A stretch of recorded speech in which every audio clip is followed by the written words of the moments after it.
ہمارے حکم کو نہیں مانا تم نے. ہم نے بھیجا تھا سر لانے کے لیے تو تم سر کیوں نہیں لائے؟ کیا وہاں کوئی نہیں ملا؟ آواز دی پہلے سنو تو ہوا کیا؟ کہا کیا ہوا؟ کہا جب ہم اندر داخل ہوئے تو مجھے وہاں اندر گھر نظر ہی نہیں آیا.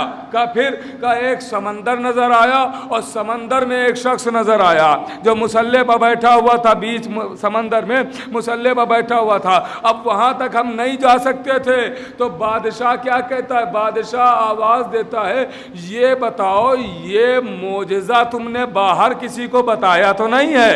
اللہ اکبر. یہ معجزہ باہر بتایا تو نہیں ہے؟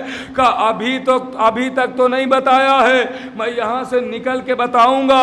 تو بادشاہ کہتا ہے ہماری زندگی میں بتانا بھی نہیں ورنہ قتل کر دوں گا. کہا کیوں؟ کہا اگر تم نے یہ معجزہ بتایا تو لوگ ہم سے منحرف ہو کے ان کو مان لیں گے، ہماری حکومت پڑ جائے گی خطرے میں. غور کر رہے میرے عزیزو، اس کا مطلب یہ ہے کہ فضائل کا چھپانا ظالم بادشاہوں کا کام ہوتا ہے. ایک صلوات تو بڑے محمد و آل محمد پا. ان لوگوں نے فضائل چھپائے اور کر رہے ہیں فضائل چھپائے گئے. ان لوگوں نے کیسے کیسے فضائل چھپائے امام کے.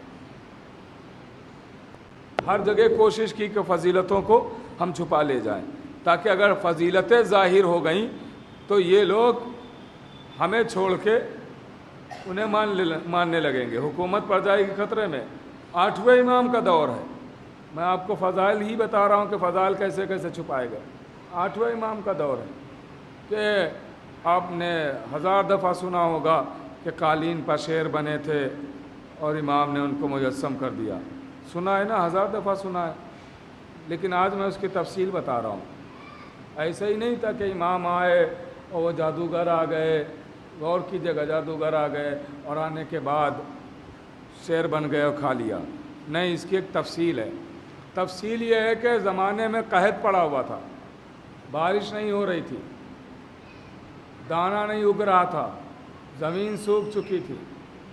تو لوگ آئے دربار میں اور کہا کہ آپ وصی رسول ہونے کا دعویٰ کرتے ہیں تو آپ دعا کریں تاکہ بارش ہو جائے، قحط دور ہو جائے. تو اس نے دعا تو کی لیکن اس کی دعا کہاں قبول ہونے والی تھی؟ مامون رشید، اس کی دعا کہاں قبول ہونے والی تھی؟ غور کیجیے گا میرے عزیزوں. تو لوگ کہنے لگے کہ چلو ایک اولاد رسول میں سے بھی تو ہے یہیں شہر میں، اس سے ہم دعا کے لیے کہتے ہیں. اب امام کے پاس لوگ آئے اور آنے کے بعد کہا کہ آپ دعا کریں تاکہ بارش ہو جائے، ہم لوگ بھوکے نہ مریں.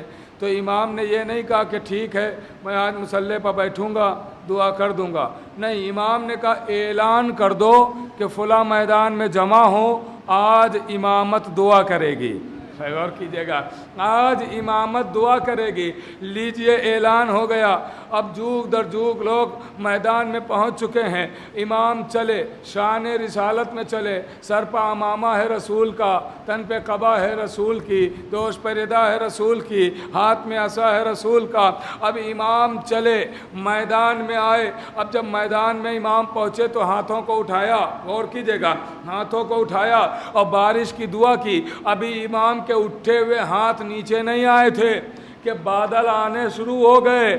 بادل جیسے ہی آئے لوگ بھاگنا شروع ہوئے کہ اب بادل آئے ہیں تو بارش ہوگی اور ہم سب لوگ بارش میں ملوث ہو جائیں گے. غور کیجیے گا، بھیگ جائیں گے. امام نے کہا گھبراؤ نہیں، بھاگو نہیں، یہ بادل تمہارے یہاں کے لیے نہیں ہے، یہ تو فلاں بستی میں جا کے برسے گا. غور کر رہے ہیں، یہ تو فلاں بستی میں جا کے برسے گا. روایت کہتی ہے کہ ایسے ہی 7 بادل آئے اور لوگ بھاگ رہے ہیں. امام کہتے ہیں بھاگو نہیں، یہ فلاں بستی کے لیے ہے، یہ فلاں بستی کے لیے ہے، یہ فلاں بستی کے لیے ہے. لیکن جب 7واں بادل آیا تو ایک مرتبہ امام نے کہا دیکھو یہ تمہاری بستی کے لیے ہے، اب یہ اس کی بارش یہیں ہوگی، اب یہ یہیں برسے گا. تو پھر لوگ بھاگنا شروع ہوئے. آواز دی دیکھو بھاگو نہیں، آہستہ آہستہ جاؤ. میں امام ہو کے ضمانت لیتا ہوں کہ جب تک تم میں سے ایک ایک فرد اپنے اپنے گھروں میں نہیں پہنچ جائے گا پانی کا ایک قطرہ زمین پر نہیں آئے گا. ایک صلوات تو بڑے محمد و آل محمد پا.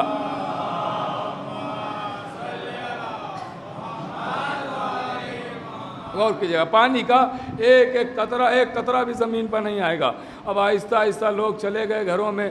اب جب گھروں میں پہنچ گئے، آخری فرد نے آخری قدم گھر میں رکھا، بارش موسلا دھار، غور کیجیے گا، بارش موسلا دھار، سب خوش ہو گئے۔ اب جب بارش رکی تو جو لوگ بارش رکنے کے بعد گھروں سے باہر نکلے تو سب امام کا قصیدہ پڑھتے ہوئے نکلے۔ یہ ہے جانشین رسول، یہ ہے وصی رسول، یہ ہے وزیر رسول، یہ ہے خلیفہ رسول، یہ ہے معجز نما، یہ ہے صاحب اعجاز۔ قصیدہ پڑھتے ہوئے نکلے تو ایک شخص دوڑا ہوا دربار میں آیا مامون کے پاس اور آن کے کہتا ہے کہ دیکھ تیری حکومت اب خطرے میں ہے۔ کہا کیا ہوا؟ کہا لوگ امام کا قصیدہ پڑھ رہے ہیں بارش ہونے کی وجہ سے، امام کی شان بیان کر رہے ہیں، فضائل بیان کر رہے ہیں۔ تو کہا اب یہ بتا روکا کیسے جائے؟ تو اس دربار میں ایک کھڑا ہوا اور اس نے کہا کہ اس کا ذمہ میں لیتا ہوں۔ کہا کیسے؟ کہا امام کو دربار میں بلاؤ اور اس کے بعد ہم یہ کہیں گے امام سے کہ یہ بارش اتفاقی بارش تھی، یہ آپ کی دعا سے بارش نہیں ہوئی ہے، یہ آپ کا کوئی معجزہ نہیں ہے، اس میں آپ کا کوئی کمال نہیں ہے، یہ تو بارش ہونا ہی تھی۔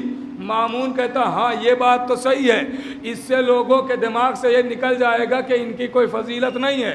غور کیجئے گا، لیجئے امام کو بلایا گیا کہ آئیے دربار میں آئیے، بس مجلس کو میں تمام کر رہا ہوں، اس کے بعد رفتے مصائب ہوں گے۔ غور کیجئے گا، امام کو دربار میں بلایا گیا، امام دربار کی طرف چلے، دربار میں پہنچ گئے۔ اب جیسے ہی باتیں ہونے لگی یہ شخص کھڑا ہو گیا جس نے ذمہ لیا تھا، کھڑا ہوا اور کھڑا ہو کے کہتا ہے کہ آپ نے یہ جو بارش کرائی اس میں کوئی آپ کا کمال تھوڑی ہے، آپ کی دعا کی وجہ سے بارش تھوڑی ہوئی ہے، یہ تو بارش کا وقت اللہ کی طرف سے معین ہی تھا، وہ اتفاق یہ رہا کہ اسی وقت آپ نے دعا کر دی بارش ہو گئی۔ غور کر رہے ہیں آپ، اسی وقت آپ نے دعا کر دی بارش ہو گئی، ورنہ یہ وقت معین تھا، اس وقت اگر ہم دعا کرتے تب بھی بارش ہوتی، کوئی بھی دعا کرتا بارش ہوتی، کیونکہ اس وقت ہونا ہی تھی بارش۔ اتفاق بس اتنا رہا کہ آپ ہی نے دعا کی تو لوگ سمجھے آپ کا کمال ہے، یہ آپ کا کمال نہیں تھا، بارش اس وقت ہونا ہی تھی۔ تو امام نے کہا چلو بارش ہونا تھی، لیکن یہ جو میں نے خبر دی تھی کہ یہ بادل فلاں جگہ برسے گا، یہ بادل فلاں جگہ برسے گا، اس کا کیا معاملہ ہے؟ کہ بادلوں کو چھوڑو بارش کی بات کرو۔ بھائی صلوات تو بڑھے محمد آل محمد کا۔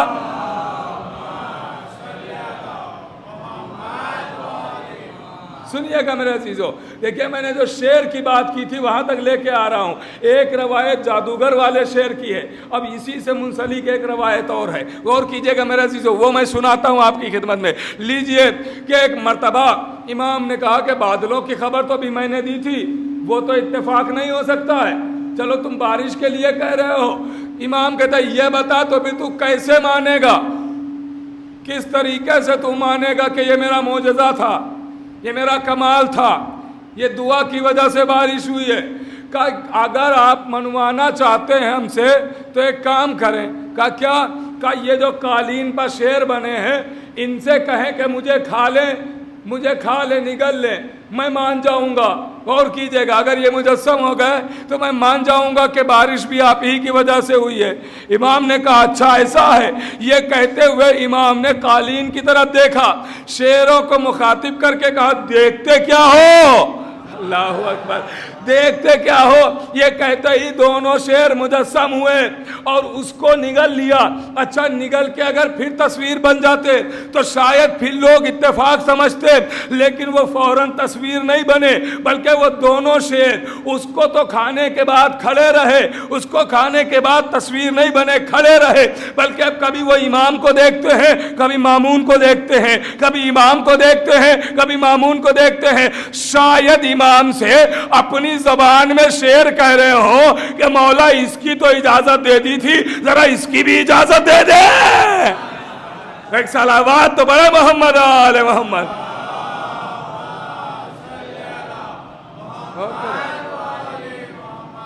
یہاں تو اجازت دی تھی، اس کی بھی اجازت دے دے، اس کا کام تو تمام ہوا ہے، اس کا بھی کام تمام کر دو۔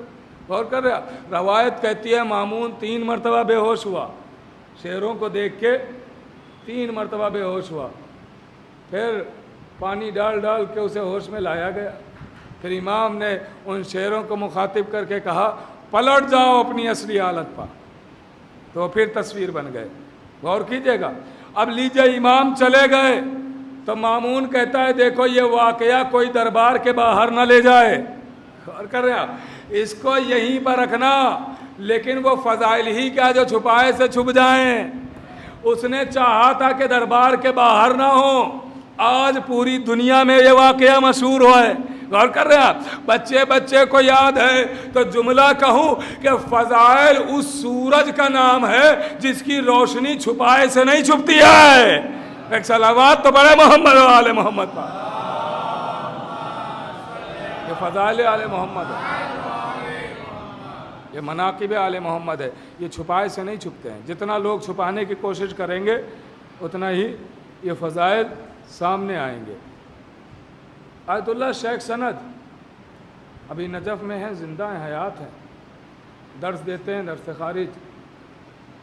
ان سے کسی نے پوچھا اے قبلہ یہ بتائیے کچھ لوگ ہیں جو فضائل کے عزاداری کے خلاف بولتے ہیں کہ یہ نہیں ہونا چاہیے، کبھی عزا کے خلاف کبھی فضائل کے خلاف، ان کے لیے کیا حکم ہے؟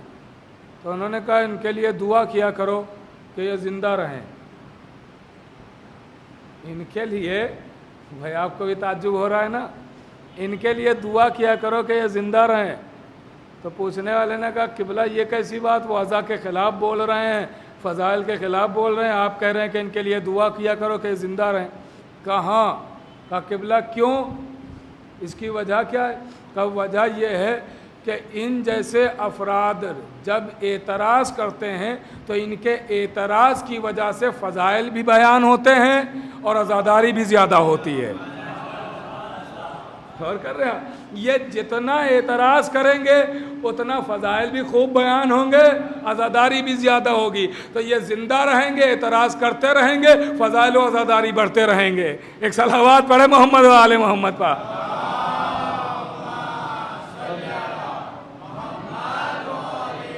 تو معترض یہ نہ سمجھ لے کہ ہمارے اعتراض سے یہ رک جائے گا، یہ رکنے والا نہیں، آپ کے اعتراض سے بڑھ جائے گا، فضائل بھی بڑھیں گے، عزاداری بھی بڑھے گی۔ آج الحمدللہ ہر جگہ عزائے حسین ہوتی ہے، ہر جگہ ماتم ہوتا۔ اگر کوئی ایک گھر بھی کہیں شیعوں کا ہے تو وہ حسین کی مجلس ضرور برپا کرتا ہے، خود پوری فیملی بیٹھ کے حسین حسین کرتی ہے۔ حسین کا ماتم کہاں نہیں ہے، حسین کی عزا کہاں نہیں ہے۔